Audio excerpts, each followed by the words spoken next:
Canada ਵਿੱਚ ਸਿੱਖ ਆਗੂ ਭਾਈ ਹਰਦੀਪ ਸਿੰਘ ਨਿੱਜਰ ਵਾਂਗ ਹੀ ਅਮਰੀਕਾ ਵਿੱਚ ਵੀ ਇੱਕ ਸਿੱਖ ਆਗੂ ਦੇ ਕਤਲ ਦੀ ਸਾਜ਼ਿਸ਼ ਰਚਣ ਦੀ ਖਬਰ ਸਾਹਮਣੇ ਆਈ ਹੈ।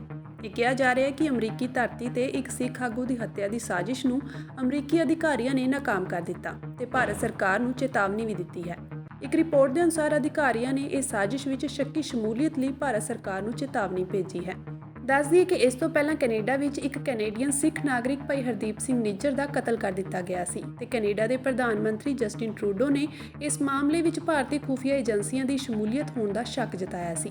ਹਾਲਾਂਕਿ ਭਾਰਤ ਨੇ ਇਸ ਨੂੰ ਨਕਾਰਿਆ, ਪਰ ਹੁਣ ਅਮਰੀਕਾ ਨੇ ਭਾਰਤ ਨੂੰ ਅਜਿਹੀਆਂ ਹਰਕਤਾਂ ਤੋਂ ਬਾਜ਼ ਹੋਣ ਦੀ ਚੇਤਾਵਨੀ ਦਿੱਤੀ ਹੈ। ਅਮਰੀਕਾ ਨੇ ਭਾਰਤ ਵੱਲੋਂ ਦੂਜੇ ਦੇਸ਼ਾਂ ਵਿੱਚ ਸਿੱਖ ਆਗੂਆਂ ਦੇ ਕਤਲ ਕਰਨ ਦੀਆਂ ਕੋਸ਼ਿਸ਼ਾਂ ਨੂੰ ਰੋਕਣ ਲਈ ਕਿਹਾ ਹੈ। ਇਸ ਕੇਸ ਨਾਲ ਜਾਣੂ ਹੋਣ ਵਾਲੇ ਸੂਤਰਾਂ ਨੇ ਇੱਕ ਨਿਊਜ਼ ਚੈਨਲ ਫਾਈਨੈਂਸ਼ੀਅਲ ਟਾਈਮਜ਼ ਨੂੰ ਦੱਸਿਆ ਕਿ ਨਿਸ਼ਾਨਾ ਗੁਰਪਤਵੰਤ ਸਿੰਘ ਪੰਨੂ ਸੀ, ਜੋ ਕਿ ਇੱਕ ਅਮਰੀਕੀ ਕੈਨੇਡੀਅਨ ਨਾਗਰਿਕ ਤੇ ਸਿੱਖ ਫੋਰ ਜਸਟਿਸ ਨਾਂ ਦੀ ਜਥੇਬੰਦੀ ਲਈ ਕਾਨੂੰਨੀ ਸਲਾਹਕਾਰ ਵਜੋਂ ਕੰਮ ਕਰਦੇ ਹਨ। ਉਨ੍ਹਾਂ ਕਿਹਾ ਕਿ ਇਹ ਸੰਸਥਾ ਖਾਲਿਸਤਾਨ ਨਾਮਕ ਇੱਕ ਆਜ਼ਾਦ ਸਿੱਖ ਰਾਜ ਦੀ ਸਿਰਜਣਾ ਦੀ ਵਕਾਲਤ ਕਰਦੀ ਹੈ। ਉਨ੍ਹਾਂ ਇਹ ਵੀ ਕਿਹਾ ਕਿ ਕੈਨੇਡਾ ਵਿੱਚ ਜੂਨ 'ਚ ਸਿੱਖ ਆਗੂ ਭਾਈ ਹਰਦੀਪ ਸਿੰਘ ਨਿੱਜਰ ਦੇ ਕਤਲ ਤੋਂ ਬਾਅਦ ਅਮਰੀਕਾ ਨੇ ਕਥਿਤ ਤੌਰ ਤੇ ਆਪਣੇ ਸਹਿਯੋਗੀਆਂ ਨੂੰ ਇਸ ਸਾਜ਼ਿਸ਼ ਬਾਰੇ ਦੱਸਿਆ ਸੀ, ਪਰ ਭਾਰਤ ਨੇ ਉਸ ਕਤਲ ਵਿੱਚ ਸ਼ਾਮਿਲ ਹੋਣ ਦੇ ਦਾਅਵਿਆਂ ਨੂੰ ਬੇਤੁਕਾ ਕਰਾਰ ਦਿੱਤਾ ਸੀ।